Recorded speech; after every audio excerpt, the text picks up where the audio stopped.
In other news, women are breaking barriers and assuming leadership roles across film, entrepreneurship and media, reshaping industries traditionally dominated by men.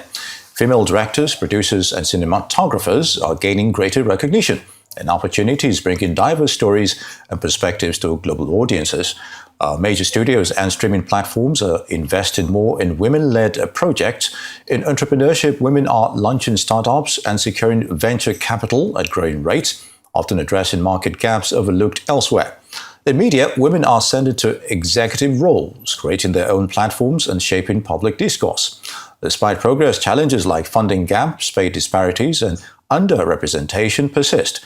Advocacy, mentorship, and policy change remain essential to sustain momentum and ensure equal access to resources and capital. For a conversation about the empowerment of women in film, entrepreneurship, and the media industry, a women empowerment advocate, Chinney joins us now. Chinney, it's good to have you with us. Thank you very much. Very good. So we're seeing women's impact in the film industry, being specific here, especially when it comes to production and directorship. And they're churning out movies annually. So what is responsible for that? They must be doing something right. Yes, for over the years, we actually have known that the film industry has been dominated by men. But I think it got to a point where women just woke up and just decided that, you know what, we need to take the bull by the horn. For the longest times, women were always under the line. They were like under the line crew members. But right now, we find out that women are like female directors, producers, director of photography, and then like the major crew, and even investors, executive producers. So it's quite impressive to know. I think that for the longest time, women were kind of subdued in the industry, but now that they've kind of, reason and decided to take this lead. And, when women do something, we do it like we go all out. So, well, when it comes to empowerment, specifically, what are we talking about here? Maybe from a policy point of view, despite the fact that there are challenges along the way, and yet they're still making headway. Okay, so for me, empowerment, I have an empowerment program called Be More with Chinney Love. Okay.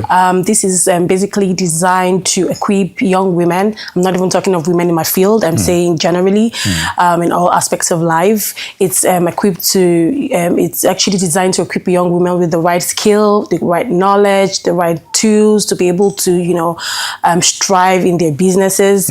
Over the years, I've realized that the zeal for women to actually, like young girls right now, this generation, let me call them the Gen Zs, to want to, take on the leadership mantles kind of, reduce. So for me, this my empowerment program is to be able to, redirect their mindset, to be able to take up more responsibilities, to be able to know that, they can strive in businesses or in career or in whatever they lay their minds to do. So it's more like a mentorship program to just, help young entrepreneurs.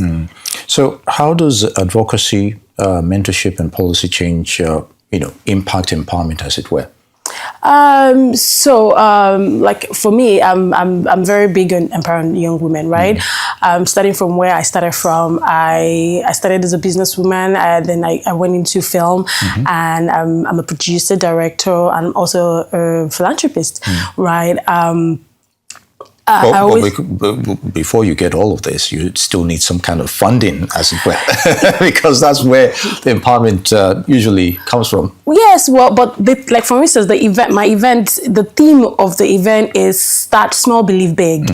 So most times you do not need all the funding. So the problem we have is that we have a lot of young ladies sit down in their homes and expect that the manna will fall from heaven. Oh, we need all of that big money. No, you don't. I didn't start that way. I have movies on a lot of streaming platforms, but I didn't start making films for them. I started very small and I grew, I grew over the years. So for me, you do not need all that funding to begin. And that's where my empowerment program, that's what it stands for. Because if you keep waiting, you might wait forever. Some people are very fortunate, they get the money. Some people, very fortunate, they just get these things easy for them. But I'm focusing on the ones that do not have that access to funding.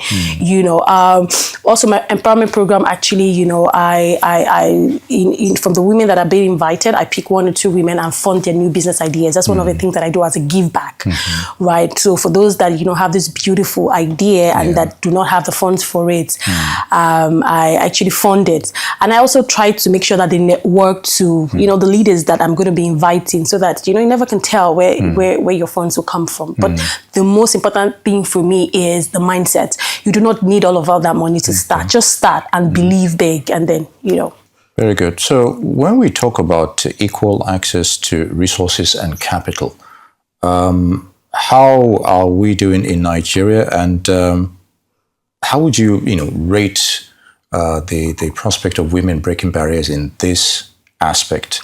I know people are striving for equal pay. The women, some time ago in the media, I think in the BBC, there were wage disparities, as it were. But then again, I'd like your thoughts on that. There's still a lot. In fact, I preach gender inequality. Like, there's still, we need to bridge the gap. We're not there yet. We're not there yet. We still have places where, the men, in quote, can, get easier access to funds than the women, because they believe that, as a woman, if you have time that you maybe, want to have a baby, you want to go off, but, men are always, so we have all these things limit women. So I feel like, there's still like a lot of disparity in pay, and even in employment and your position where you can get to. We're getting there. We're seeing women do more, but we've not, like, Do you think it's a cultural thing that, maybe it's, an African perspective, but we're seeing such even in Western societies as well? Yes, that's what I'm saying. I don't think it's a cultural thing. I don't think it's peculiar to just us here. I think it's a global thing, because, like I say, like I always say, because of the way women are designed, most times, there are times where you have to go off for a while. So in our nature, the way we have been designed, it feels like, there's a time that we just go off and lay off. So because of that, it's really never favored. I don't think it's about Nigeria or Africa. I think it's, even worldwide, women do not get, as much recognition and as much, as the men. I don't think so. Okay, what would be the major challenges when it comes to, empowerment opportunities? And of course, if we can still relate it to the film industry, entrepreneurship in that aspect as well? What is the major challenge? I think that, first of all, I think is the belief, most times the belief that people have in women, they feel like, okay. But I think we've been proving them very wrong in recent times, because if you look at the box office in the last times, you can tell that the women are really doing amazingly well. But I think for that narrative in the entertainment space is kind of changing, or it has changed, because if, the women are topping, right? But apart from the entertainment industry, we still have this, we still have people suffering in the career, in the corporate world, rather, where it's because you're a woman, you cannot get to a certain level, or you cannot, clinch a particular position because you're a woman, and then it just limits you, even if you are, you're as good as your counterpart that's a male, but because you're a woman, you can't just get it, So I think for the entertainment space, we're kind of cracks that code, because we see women doing amazing stuff. But apart from the entertainment space, there's still a lot of politics. Like, which goes to where I'm going right now. If we want to change the narrative from a deliberate policy, a national policy on the part of the government, in that, what advice would you give in that direction to make it, hey, look, this is where, if you have what it takes for you to get to a particular venture, you should go the hog and not be discriminated against. Yeah, so I think that first of all, that's supposed to be a policy that's supposed to be, put in place, especially in the corporate world. But are we seeing that currently?